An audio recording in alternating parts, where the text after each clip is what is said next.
Boa noite, pessoal, tudo bem? Estamos aí para dar início a mais uma live, né? Dessa vez, esperar aí o pessoal entrar, mas nós vamos conversar sobre crise econômica hoje.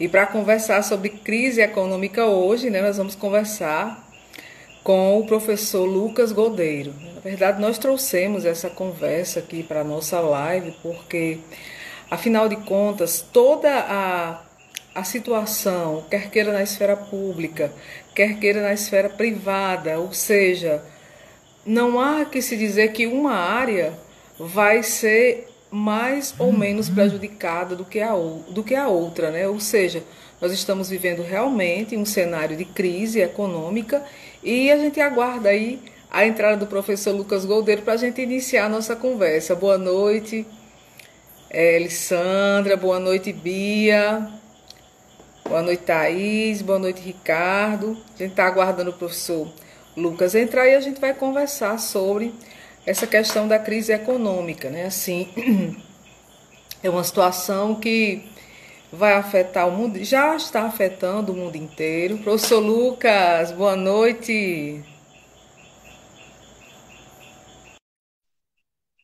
Vamos aguardar aqui o professor Lucas entrar. Aí, mamãe já entrando aí também. Serafim. Boa noite, professora Lucas. Ludmila. Boa noite. Tudo bem? Tudo em paz. Tudo bem? Tudo Tudo bem. em paz, graças a Deus, né? Graças a Estamos com Deus. saúde, vai tudo bem, né? Isso, com certeza. Dar boa noite aí para o pessoal que já está entrando, né? Hoje nós temos um assunto importante para todas as áreas, né, Lucas? Porque trabalhar com a dimensão de crise econômica, gravei um videozinho rápido antes de começar e estava dizendo exatamente o seguinte, que a crise econômica é uma crise que afeta todas as áreas, porque a gente não pode pensar que uma crise econômica é uma crise da esfera privada, mas é uma crise da esfera pública, né? É uma crise da esfera privada, é uma crise do setor de serviços, né? É uma crise que atinge todas as áreas, né? E é uma crise que também, né, mas daqui a pouquinho a gente vai conversar sobre isso. Será que a gente vai voltar ao estado de bem-estar social? Eu acredito muito. Então, no cenário econômico, a gente está vendo muito em vários países as medidas de proteção social, o estado de bem-estar social tendo destaque novamente, né?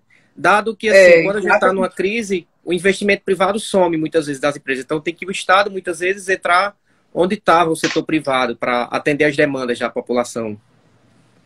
Exato, mas aí a gente pode começar.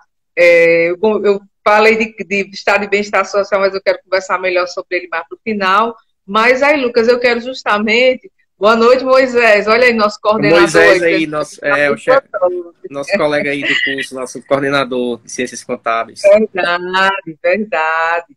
Ei, vamos começar conversando sobre quais são assim as características, né, dessa crise mundial de agora. Nós já passamos por várias crises, mas essa crise agora, a CEPAL, há alguns dias lançou uma matéria dizendo que é a pior crise de todos os tempos, né? A Agência Brasil também já vem falando sobre isso, ou seja, os órgãos internacionais de pesquisa vêm sempre notificando que é a pior crise que nós já vivemos nos últimos tempos. E eu lhe pergunto por quê, Lucas, como essa crise, aí Moisés já está perguntando se tem cenário para investir. Sim. Vamos contextualizar um pouco, né, como surgiu a crise. Primeiramente, assim, na economia normal, cenários de expansão econômica, onde a renda, o PIB está crescendo, e cenário de recessão econômica. Então, muitas vezes já é esperado assim, uma recessão econômica. A economia americana vindo no maior ciclo de crescimento, após ter saído da crise financeira de 2008, a crise das hipotecas imobiliárias. E eu concordo com esse ponto de vista, que essa crise está sendo mais comparada à depressão de 29, onde teve o crash da bolsa, quebra, enfim, do que a crise de 2008. E a gente pode elencar alguns motivos, que ela é sui generis, que ela é particular. Primeiramente, na economia a gente tem dois lados, o lado dos produtores da oferta e o lado da demanda. nessa crise a gente está tendo choque dos dois lados. Então, dadas as medidas da OMS, de isolamento social, de lockdown em muitos países, a gente tem um choque forte de oferta. Então, muitos trabalhadores não estão produzindo nas suas fábricas, não estão indo para os seus comércios fechados. E, por outro lado, também, à medida que a gente está em casa, a gente tem uma crise de demanda também. A gente passa a consumir menos produto, menos combustível, menos serviços, passa a ir menos no restaurante, só como não pode ir, né, faz só pedir delivery. Então, essa crise a gente está sendo afetada pelos dois lados, tanto pela oferta como pela demanda. Só um dado interessante, só nos Estados Unidos, no último mês, foram 22 milhões de desempregados.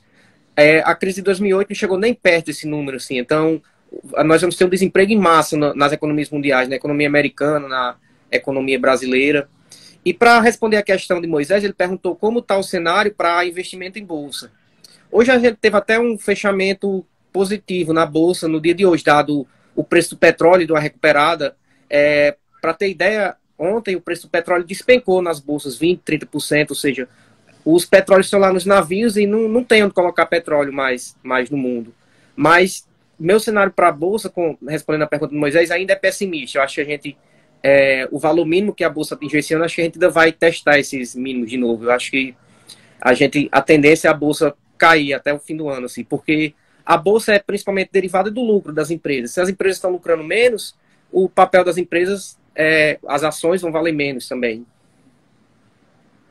Exato, e dar boa noite aí para o pessoal que está entrando, né? Boa noite aí, doutora Sama, boa noite, Sâmia, boa noite, Claudinha, que já entrou aí para ver nossa live também. Dizer o seguinte, Lucas, numa crise, geralmente se fala assim, num contexto mais sui generis, crise é lugar de oportunidade, né? Então, quer dizer que, será que nessa crise, mesmo havendo um cenário diferente de outros momentos, porque é interessante, assim, nós não temos tempo para discutir nem micro nem macroeconomia, mas são as duas instâncias estão no mesmo bolo, né?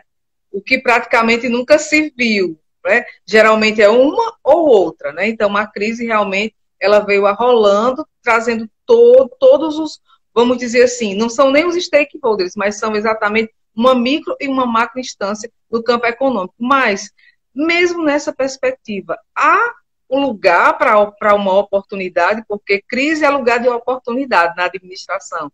Dá para a gente dizer agora, no meio de uma crise econômica dessas, que existe a oportunidade?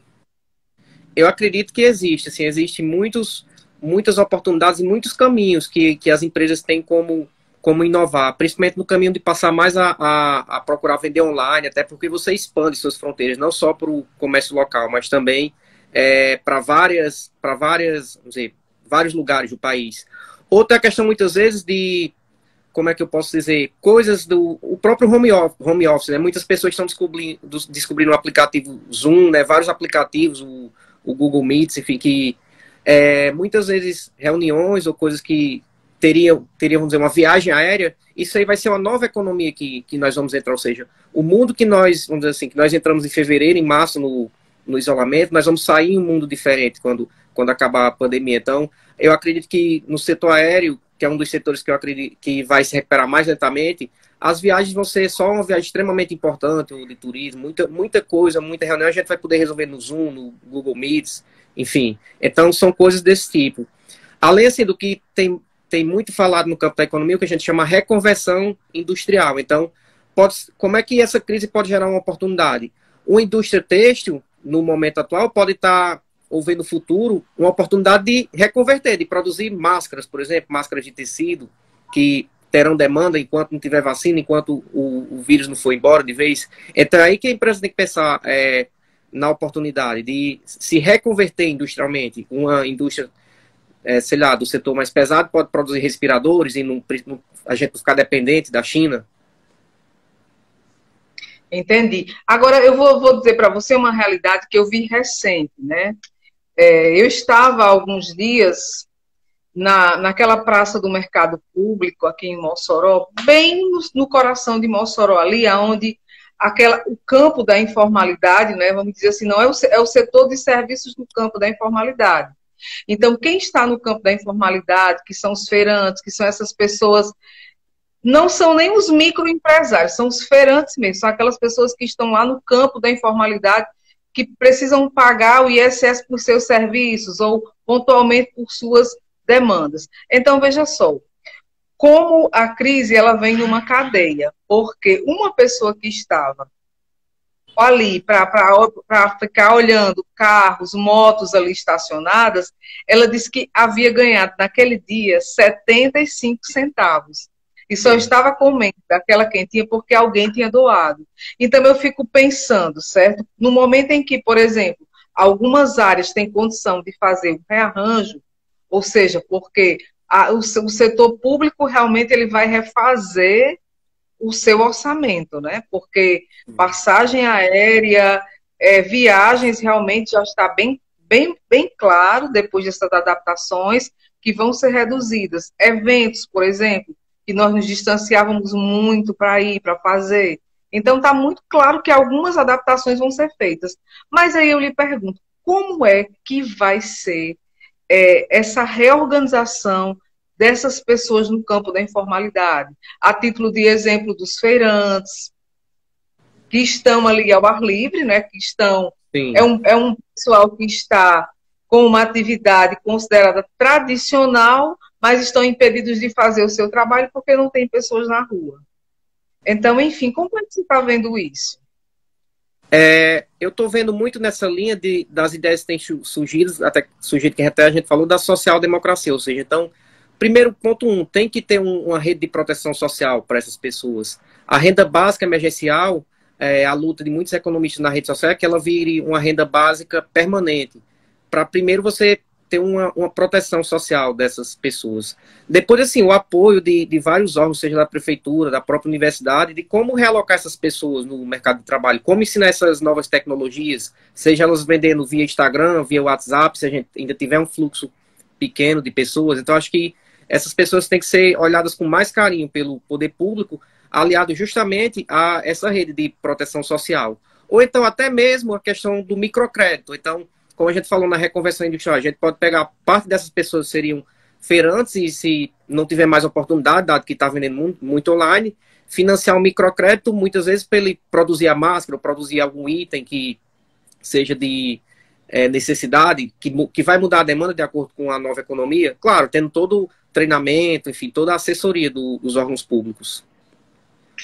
Porque aí a gente está vendo o seguinte, que muitas daquelas pessoas, às vezes, são pessoas que não são escolarizadas, né? Então, para elas passarem por um processo de adaptação, ou seja, para usar uma nova tecnologia, realmente não é tão simples. Quer dizer, você está acostumado a fazer a venda daquele produto. Eu vou dar aqui um exemplo simples. Sim.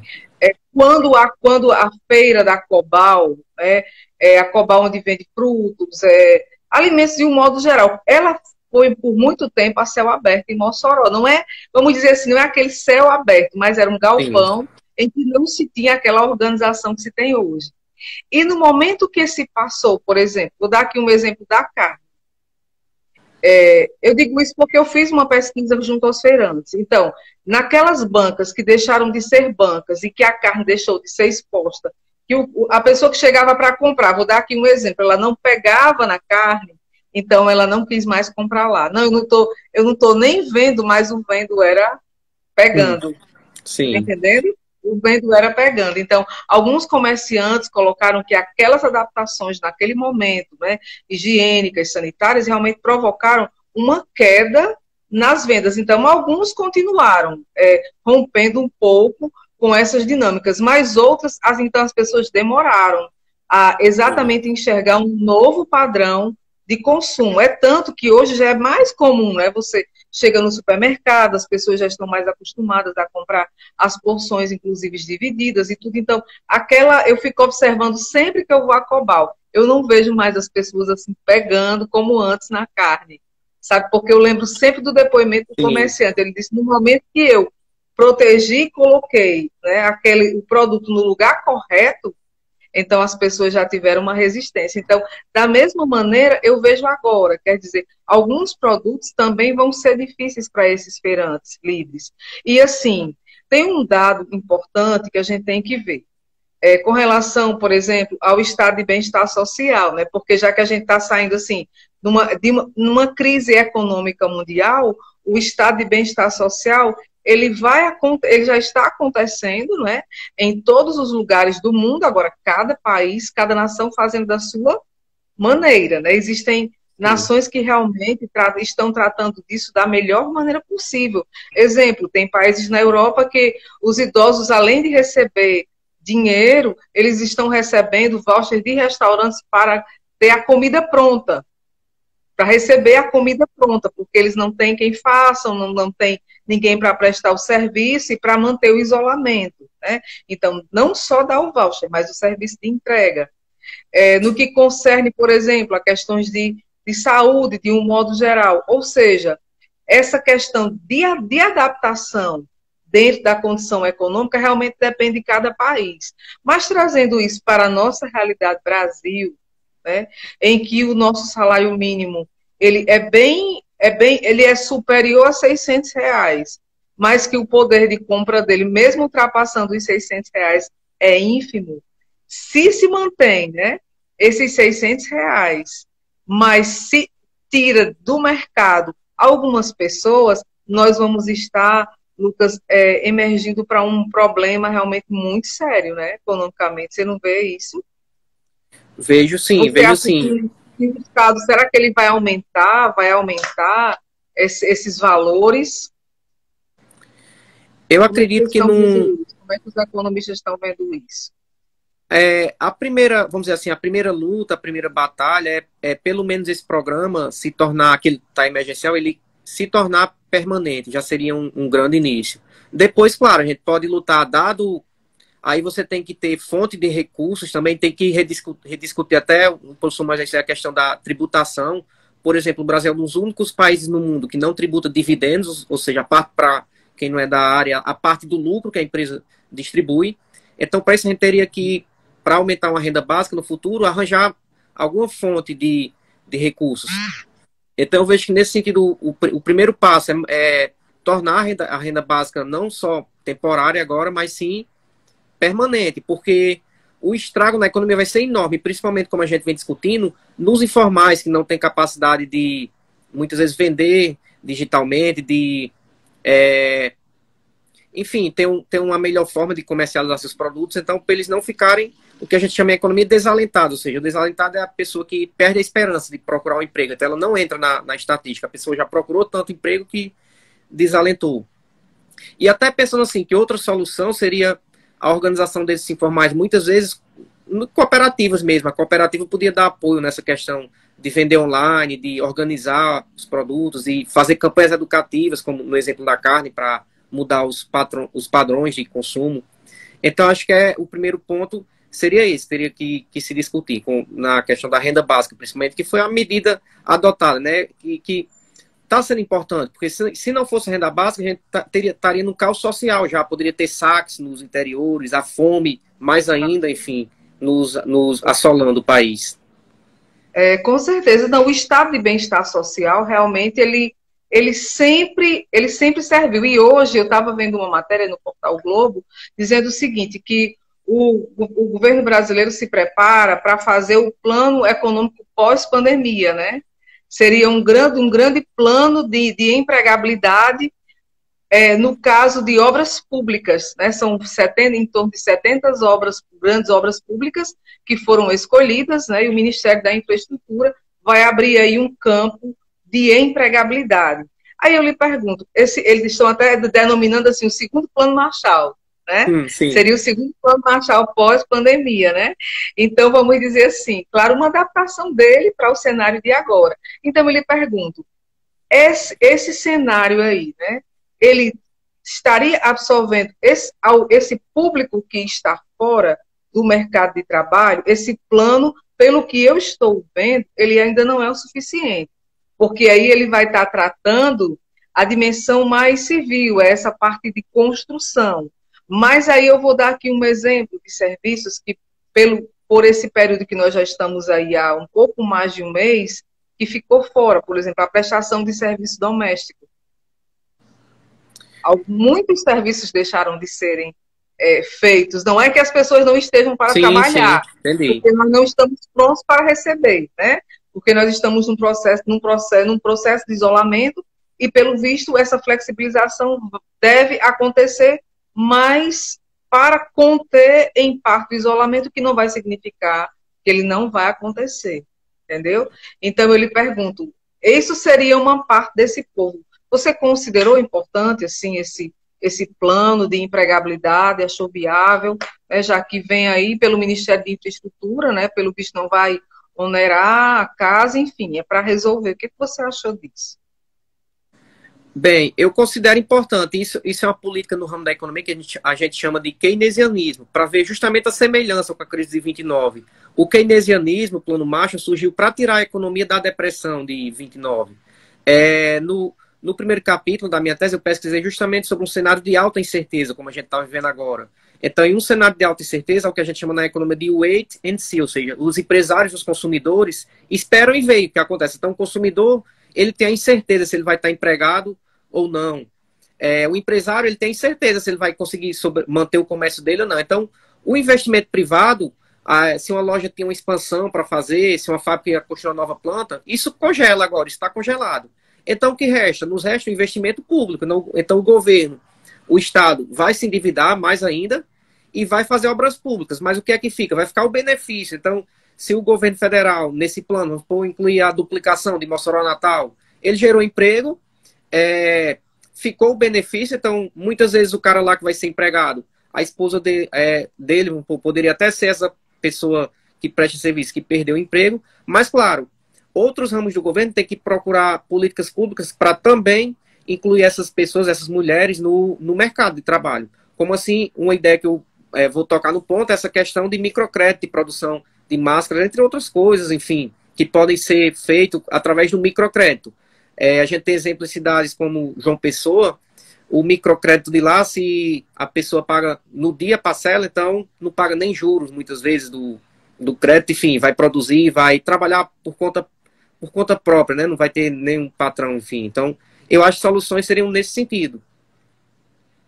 Entendi. E o papel das universidades nesse momento? Porque, quer queira, quer não, vamos ver o seguinte, nós vamos ter aí o governo atuando na questão de obras públicas, né? Então, se for dentro das universidades, com certeza elas vão ter que vir com uma contrapartida, não vai ser só a construção de uma infraestrutura para adequação de um curso em si, eu acredito que isso é muito claro, de um curso ou outro, de uma área ou outra, mas nesse momento, né, como as universidades precisam se preparar para trabalhar frente à crise econômica. E eu já vou pontuar, porque, por exemplo, há um temor, né, no meio acadêmico, já que nós vamos ter muito próximo de nós a possibilidade de trabalhar por muito tempo remotamente.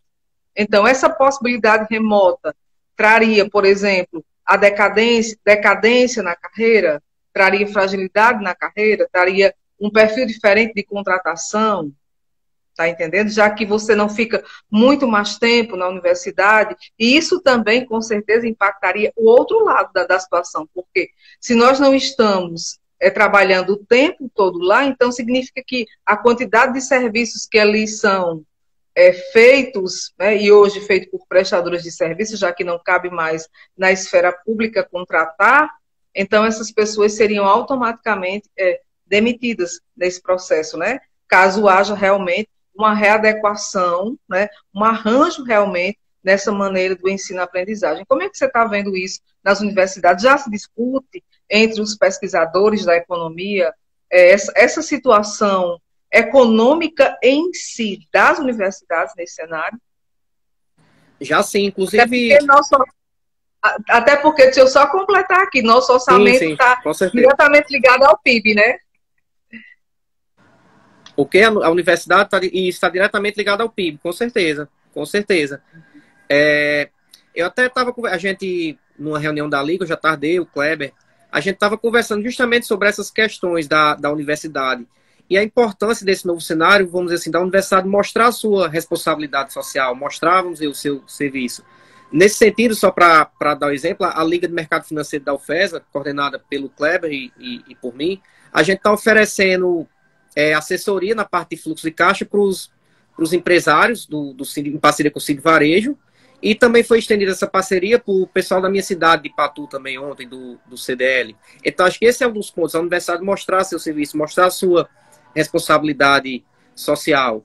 Do outro lado, em outro ponto importante que a gente estava conversando, até tem um vídeo no YouTube interessante de um economista que foi uma das defensoras da renda mínima, que é a Mônica De Bola. Ela trabalha em Washington, né, numa universidade, em Washington DC, nos Estados Unidos.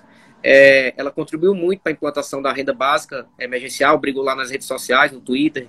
E o outro, aquele famoso biólogo, né, que está aparecendo agora, o Átila Yamarino. Então, o que é que eles tocavam no ponto na universidade? Principalmente o Átila dizendo, se sua universidade está esperando voltar logo e tal, e não implantou novas tecnologias como o Zoom, o Google Hangouts, ela está perdendo tempo, muitas vezes. Enfim, porque nós podemos ter, enquanto não tivermos a vacina, isso é prazo de 1 ano e meio, 2, o que a gente chama de lockdowns intermitentes, ou seja, a economia abre, fecha e abre, pode ter um novo pico, enfim, então, coisas do tipo, enquanto nós não tivermos vacina. Claro, a gente sabe a dificuldade numa região como a nossa, da UFESA, a questão de acesso à internet dos alunos, entre outras coisas. Mas aí que entra mais uma vez o poder público, o Ministério da Educação, não sei, poderia criar algum programa para dar tablets a esses alunos, poderia fazer parceria com as prefeituras, que em determinado horário eles iam para o laboratório, para alguma coisa da prefeitura, para assistirem às aulas. Porque o cenário é esse, a gente pode ter que, muitas vezes, num raio de 1 ano e 1 ano e meio, ter que dar aulas online mesmo, partir para o online, de acordo com o meu ponto de vista e com o ponto de vista de um cara mais especialista na área, um biólogo que estuda virologia, coisas do tipo. Então, acho que é para esse cenário que a universidade tem que se preparar cada vez mais. E no terceiro ponto, sim, vai ter uma realocação de mão de obra. Se a gente vai ficar online, vai ter o pessoal, muitas vezes lá, o vigia e tal, pode ter uma diminuição desse pessoal, que aí sim, tem que ser absorvido em outro ramo, nas outras políticas públicas do governo. Exato, até porque a Organização Mundial de Saúde tem colocado o seguinte, né? O diretor da Organização Mundial de Saúde, o presidente, tem colocado justamente isso, que, assim, é como se o isolamento ainda é fundamental, a flexibilização dele já começou a ser pensada, mas ainda não garante uma estabilidade no problema, mas, ao mesmo tempo, é interessante que quando você vai vendo notificações da própria Organização Mundial de Saúde, uma hora você até fica otimista, você entende, então eles encontraram um caminho. Mas em outro momento, hoje mesmo, as últimas notícias da Organização Mundial de Saúde colocaram, olha, o isolamento tende a se manter por muito tempo, porque nós ainda não temos, em outras palavras, todas as matérias diziam, nós ainda não temos o caminho. Só se sabe que o caminho realmente ele é devastador. Porque não há como não isolar, não há como não fazer com que as pessoas realmente não se agrupem, né? Então, elas não podem se agrupar, mas para que tudo realmente volte à sua normalidade, elas vão precisar se agrupar. E, assim, a Organização Mundial de Saúde ela não tem encontrado outras alternativas, né? De repente, é o uso da máscara, aí, de repente, lava a mão, aí não o álcool gel. Mas veja que o álcool gel você não encontra para comprar em lugar nenhum. Não. Em lugar nenhum, né? Então, todas as pessoas estão mesmo usando, a maior parte é água e sabão mesmo, né? Água e sabão. Então, eu penso que uma alternativa, e já no campo, entre aspas, urbanístico, vai ter que ser mudar a rotina e implantação de pias para lavar mãos em vários locais. Isso será um fato comum. E as pessoas também se adaptarem. Usar máscara terá que ser obrigatório, pelo visto, né, por muito tempo. E mesmo que se tenha a vacina, os dados têm colocado que isso ainda demora. Mas aí, trazendo aqui para a nossa realidade, nós temos o setor de fruticultura. E eu vi semana passada alguns produtores já comentando do jeito que o petróleo, né, teve uma queda e está lá armazenado, né? Por incrível que pareça, algumas pessoas que não entendem estavam comentando, então por que não baixou? Por que não podia baixar, né? Já que se ele baixou agora, por que ele não podia baixar, né? É porque não tem ninguém andando, né? A frota aérea está parada, então, quer dizer, muitas atividades pararam, então o consumo realmente parou.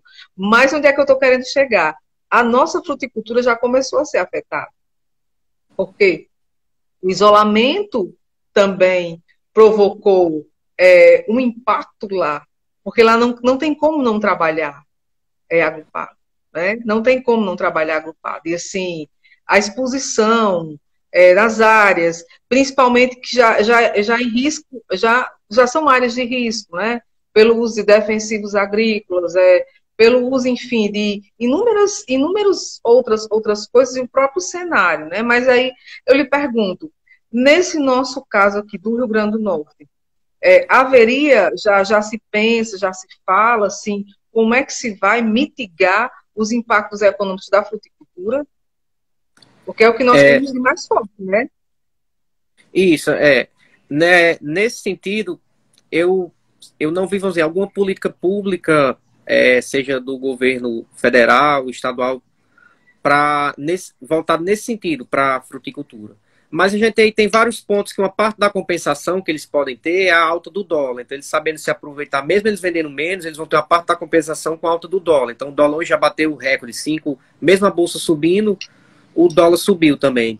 Sobre a outra questão do risco de trabalhar agrupado, eu vou entrar em outro ponto, que é a questão de testes. Para a gente reabrir a economia, a gente tem que ter testes massivos. E isso nem os Estados Unidos, que é a grande potência, está conseguindo fazer testes massivos. Então, na empresa de fruticultura, exemplo, teria que, se é um serviço essencial, serem testados sobre todos os funcionários, até para detectar os assintomáticos, porque você detecta, já isola. Então, acho que outro ponto fundamental, além de tudo, de vacina e para tentar o mínimo de reabrir a economia sem risco, é testar massivamente, começando principalmente pelo pessoal que está na linha de frente da saúde, o pessoal da segurança, o pessoal das empresas dos serviços essenciais, e aquela discussão, a gente vai entrar numa nova economia, vamos dizer, num novo modelo de economia, seja para todos os ramos, seja na fruticultura, que exporta muito, seja no desenho industrial do mundo. Então a gente já começa a ver notícias de que o Japão já vai começar a tirar as empresas da China. Então a gente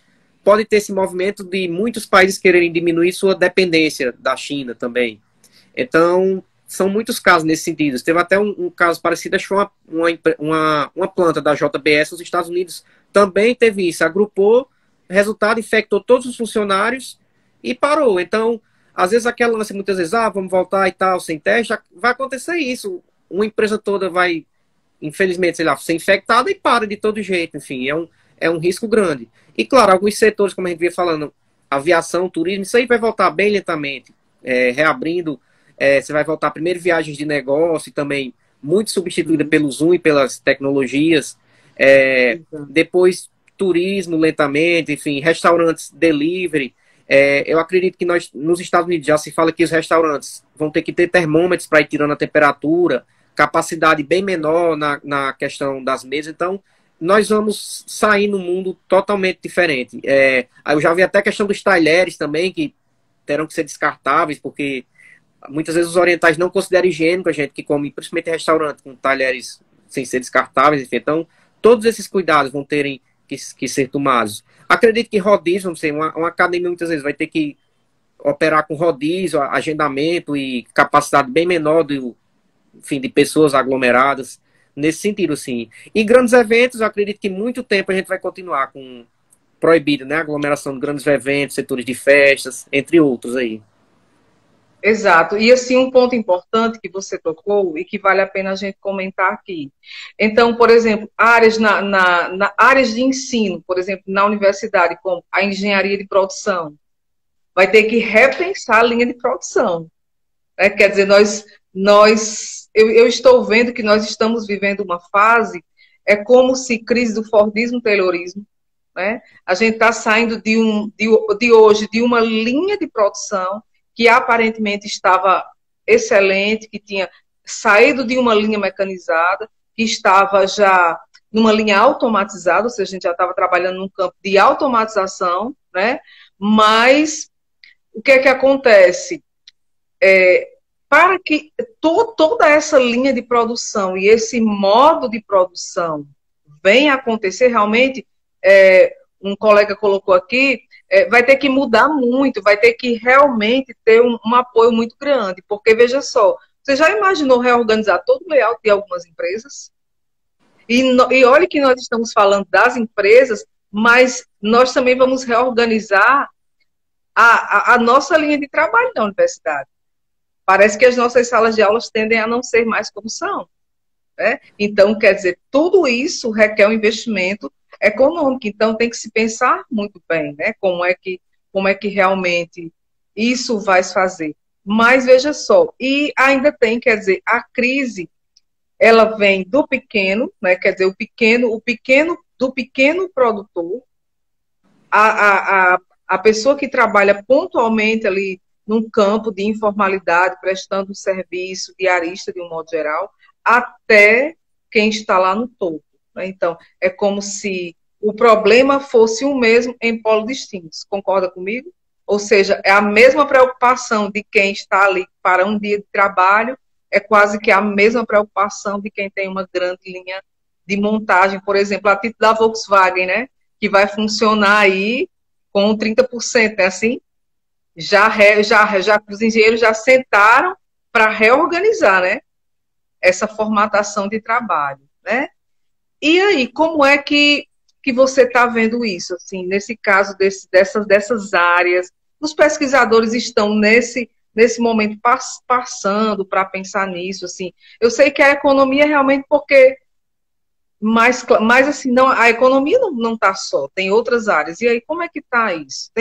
A engenharia tem conversado com a economia nesse sentido? Esse processo que a gente vai passar, eu, assim, no momento, assim, não via se está havendo uma maior integração da engenharia com a economia, mas vamos dizer, convido para essas áreas se integrarem cada vez mais. O que nós vimos no exemplo da Volkswagen. Então, o mercado de automóveis ele depende de duas coisas: confiança e crédito, basicamente. Então, confiança das pessoas empregadas, confiança enfim, de que você vai ter um emprego, vai ter sua renda, e crédito. Só o que é que acontece num momento como esse? Os bancos têm medo de emprestar, então o crédito praticamente parou, assim, o crédito no país para. Os bancos só querem emprestar mais ao governo, tem a garantia que vai pagar, enfim.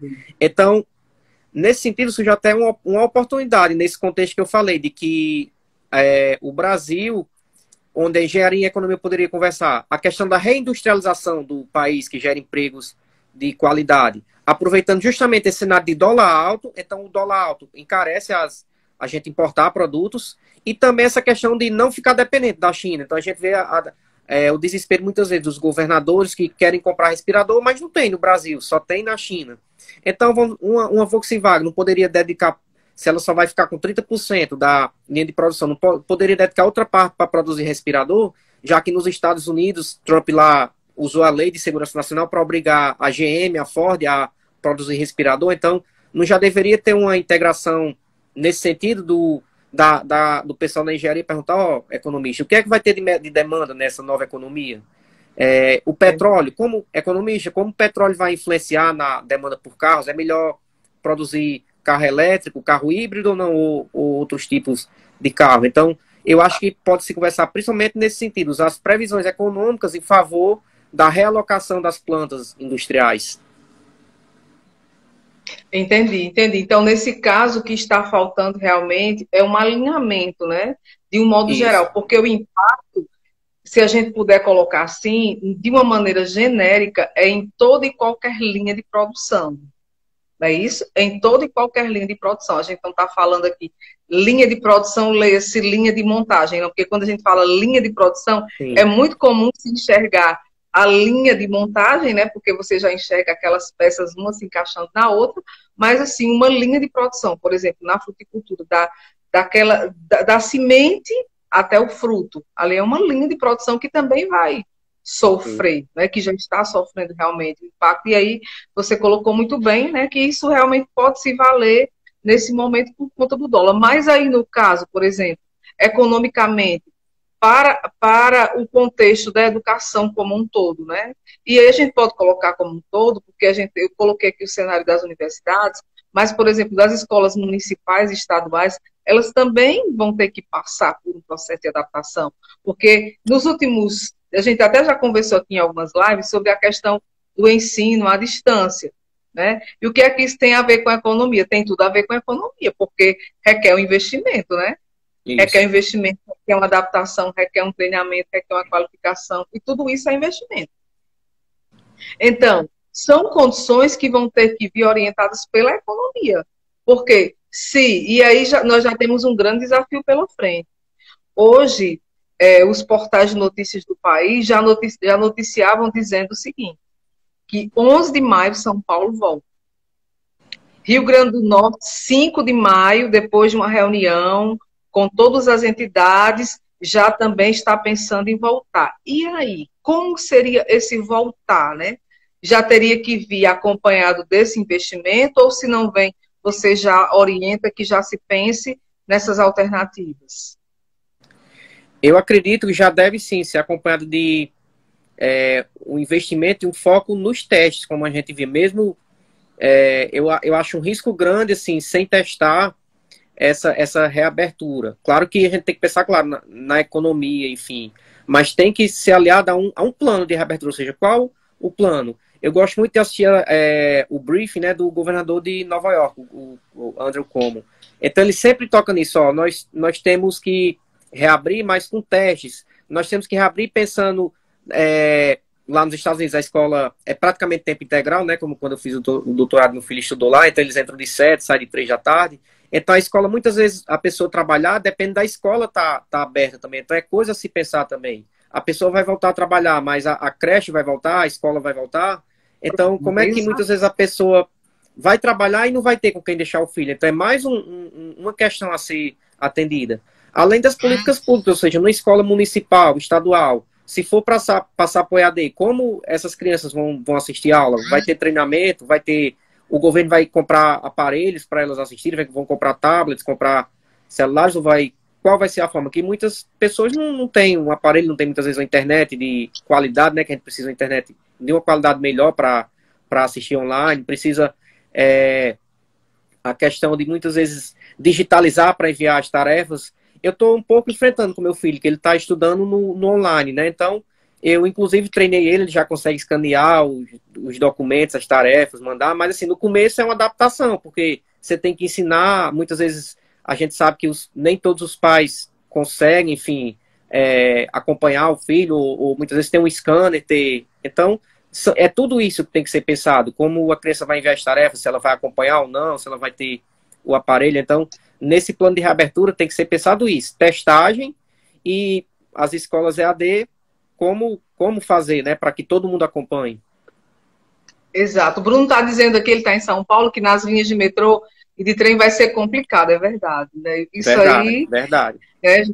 Vai ser bastante complicado. Ora, nos transportes públicos, de um modo geral, mesmo nas cidades menos estruturadas, já está complicada, ou seja, a questão dos Uberes, eles já estão com dificuldades, porque eles não sabem como é que vão, por exemplo, fazer a asepsia do carro, como é que vai fazer a limpeza do carro, com álcool e tudo a todo momento, mas mesmo assim não invalida que aquele espaço possa ser um espaço de contaminação, né?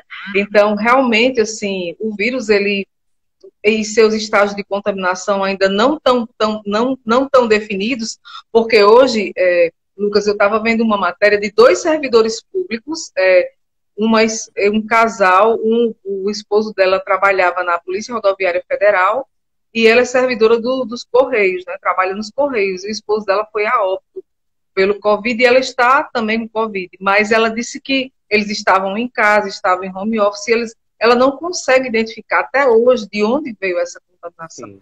Pelo período eles em casa, entendeu? Ela garante que não havia, né, assim, não houve possibilidade. Então, quer dizer, se um cenário como esse aí realmente procede, eles não estão lembrados, enfim, pode ter o contato com alguém, então veja só, aí eu já vou partir para outro campo.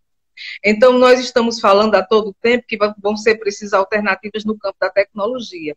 Então, uma área tende a ser a área do momento, que é a área da tecnologia, né?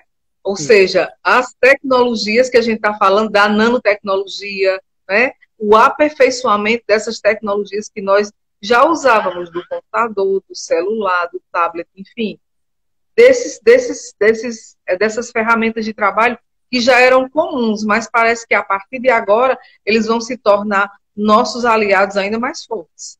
Né? Inclusive, o que parecia, olha, veja a contradição. Na ciência social, as redes sociais, na verdade, não eram redes de aproximação, eram redes de, em tese, de afastamento, né? Sim. Porque a gente estava vendo alguns estudos, não sei se você viu, antes da pandemia, o pessoal estava sentado num restaurante e estava todo mundo assim no celular, sim, sim. Ninguém estava conversando, né? Ninguém estava conversando, estava todo mundo no celular. E agora, né? E agora? Agora a gente está no celular porque a gente não tem opção. Mas está todo mundo querendo aquele outro momento, né? E será que se a gente tivesse outro momento, a gente valorizaria? Tá entendendo? Mas aí eu lhe pergunto, então, essa área, pelo que a gente está vendo, é a área da oportunidade, né? É a área que não vai parar, é a área que vai ter para todas as idades, para todos os públicos, todas as idades, de todas as maneiras. É isso? As empresas já estão falando assim?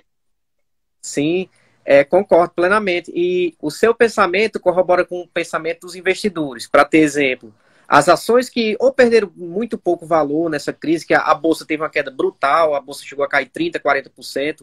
As ações que perderam pouco valor, ou até muitas valorizaram, foram justamente as ações tech, que são as ações de tecnologia americanas. Então, ações de empresas como Google, Microsoft, Zoom, a própria Amazon. A Amazon, o dono da Amazon, Jeff Bezos, ficou 24 bilhões de dólares mais rico, porque a Amazon já estava quebrando o varejo norte-americano. Agora, muito mais, né? Já tem várias lojas aí para decretar falência. As vendas da Amazon subiram muito. Então, os investidores estão o quê? O que está sustentando muitas vezes a Bolsa americana, ela ter caído menos do que a Bolsa brasileira, são justamente as ações de tecnologia, que é o quê? O que a gente está demandando. A gente agora está o quê? Está demandando tecnologia no Instagram. Se a gente for dar aula, vai demandar o Zoom, ou o Google Hangout, ou qualquer outra plataforma. Então, essas empresas, é justamente a oportunidade que os investidores estão vendo no setor de tecnologia. E, claro, o setor mais real da economia é que está sofrendo muito, o setor de bancos, empresas petrolíferas, essas perderam muito valor em detrimento às tech, as empresas de tecnologia.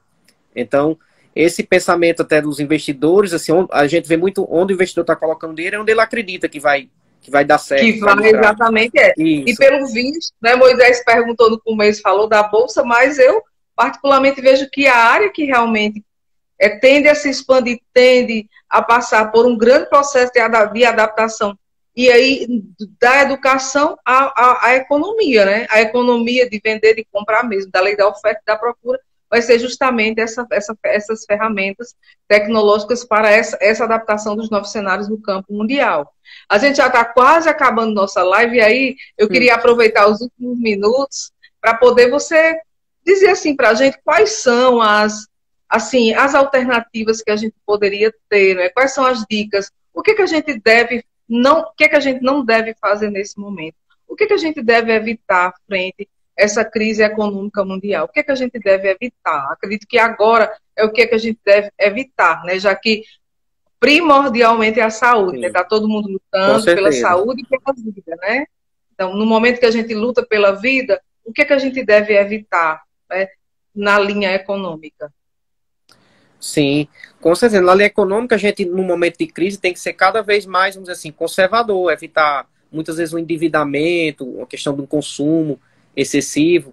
No ramo das empresas é procurar alternativas, até, vamos dizer, procurar gente na Liga de Mercado Financeiro, que a gente está prestando essa assessoria. Inclusive, uma notícia bem legal, que o projeto da gente tá como destaque lá na página do MEC. Então, isso ficou muito... Eu vi. A gente ficou muito orgulhoso lá no grupo da Liga, comemorando e tal. Então, assim, a gente está nesse serviço justamente de ajudar as empresas, como elas enfrentarem a crise. A gente tem linhas de crédito dos bancos e o governo para pagar a folha de pagamento, tem alternativas.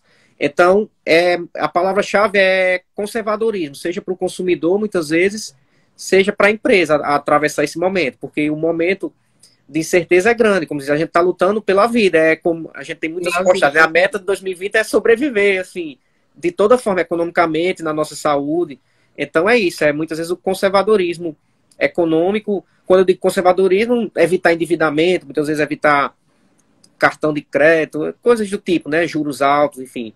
Eu sei que está difícil a situação para todo mundo, mas seria essas dicas para as empresas, né? E a empresa, claro, procurar uma gestão de qualidade, procurar inovar, procurar uma plataforma digital, enfim, uma rede social, procurar inovar, ou seja, fazer da crise uma oportunidade, como tem aquela frase. Entendi. E para nós, né, enquanto pessoas físicas, a dica seria justamente evitar consumir coisas que são desnecessárias, né? Verdade. Essa questão do consumo das coisas desnecessárias. Porque se a gente está lutando pela vida, então qual é a prioridade? É a alimentação, né? Sim. É uma boa alimentação, não é isso? A própria educação, que a educação sempre será um investimento, né? E não tem como a gente não investir, porque eu acredito que a educação é a chave que abre todas as outras portas de investimento, principalmente para uma região como a nossa, né? Uma região como a nossa, para quem vem lá de qualquer lugar. Você é lá de Patu, né?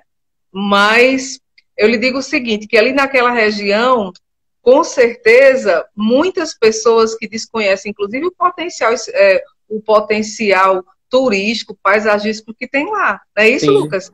Então, significa o quê? Que aquela região ali, as pessoas que saíram de lá e se destacaram porque estudaram. Não foi porque a região teve um destaque, ela merece um destaque, né? Aquela região de Patu, realmente, a Serra tem um potencial turístico belíssimo, né? Belíssimo. É uma parte, assim, serrana, diferente, né? É diferente a formação geológica naquele lugar, realmente chama a atenção, mas nunca foi chamada a atenção do ponto de vista econômico, né? Quem veio da região é porque estudou, é porque foi para a capital, ou porque estudou numa cidade mais próxima. Então, realmente, a educação tem que continuar sendo um grande investimento, né? E, assim, com certeza, com toda a dificuldade, né, as famílias, de um modo geral, vão ter que se esforçar para poder se organizar com ferramentas tecnológicas para se adaptar a esse novo mundo, né? É aprender a comprar pela internet, é aprender a vender pela internet, né? É aprender a estudar pela internet, é assim? Porque não usa o nome nem ferramenta, para você ver, né? É a questão da própria, é o nome da rede, né? O interessante é isso, né? Com certeza. Eu começo por... A gente tem modelos de crescimento econômico, onde a variável-chave para o crescimento de longo prazo, né? Claro, no curto prazo você precisa de uma crise da política pública, de fazer uma obra pública, mas no longo prazo, diga-se, crescimento da oferta, a principal variável é a educação. Inclusive, esse ponto era o que eu estava tocando ontem, numa live que eu fiz justamente para o pessoal de Patu, que a chave de tudo é investir em educação. A educação liberta, por exemplo. A educação me fez conhecer o mundo, fazer doutorado nos Estados Unidos, por exemplo, fez seu filho Galileu morar fora, descobrir novos horizontes. Então, qual a dica que eu daria? Me fez ir para fora também, né? Me fez ir para fora também, né? Com certeza. Com certeza. Exatamente. Me fez exatamente participar de hoje conviver, o que é a dificuldade de conviver numa economia aqui, né? Sim. E conviver hoje numa economia lá fora, né? Com Porque certeza. o euro hoje quase que... Hoje o euro passou de R$6. Pois né? é, pois é. Hoje ele passou de R$6. Então, para a gente que ganha em real, para gastar em euro, realmente é muito complexo. Né? Então, foram pontos, assim, de 8 anos, ele morando fora, foi o ponto que realmente, assim, foi o ápice, né? Economicamente falando. Ainda bem que já está no final, mas são esses enfrentamentos que a gente coloca, né? E aí, Lucas, mais alguma consideração para a gente poder encerrar? Primeiro, eu quero agradecer, né, você, que é aí uma potência aí, estudiosíssimo, excelente, né? Excelente professor, pesquisador, né? E realmente, Alano está dizendo aqui, educação e ambiente favorável para a inovação. Verdade, com certeza. Então, verdade, a gente tem que com certeza, isso, com né? certeza. Grandes pesquisadores no nosso centro, né, Alano, o pessoal que estuda bem inovação. Esqueci da inovação, que é outra variável. Valeu, Alano, por lembrar. É porque não é minha área, mais bolsa de valores, enfim. Mas é isso mesmo. Alano é o nosso expert aí em crescimento econômico, Leonardo também. É o nosso coordenador. É o nosso coordenador do nosso mestrado próprio FINAP, exatamente. Estou aguardando meus orientantes desse semestre, né? Quando começar. Certeza. Pois então, Lucas, a gente vai concluindo por aqui, não é? A gente agradece, agradece a participação de todos vocês. Agradece a participação de todos vocês, pessoal. Qualquer dificuldade, nós estamos à disposição, né, Lucas? Sigam no nosso Instagram, pode procurar Lucas. Siga o Instagram da Liga, @Festa3 também. que a gente está lá no Centro de Ciências certeza. Sociais Aplicadas e Humanas para poder dar essa força e cooperar nesse momento de crise econômica com a sociedade. Então, obrigada, Lucas. Obrigada, Tá ok, eu que pessoal. Boa noite agradeço, e até Lívia. a Boa próxima live. noite. Tchau, Tchau. tchau. Valeu, Tchau, Bruno. tchau. Tchau, tchau. Valeu. Tchau, mamãe. Obrigada. Mamãe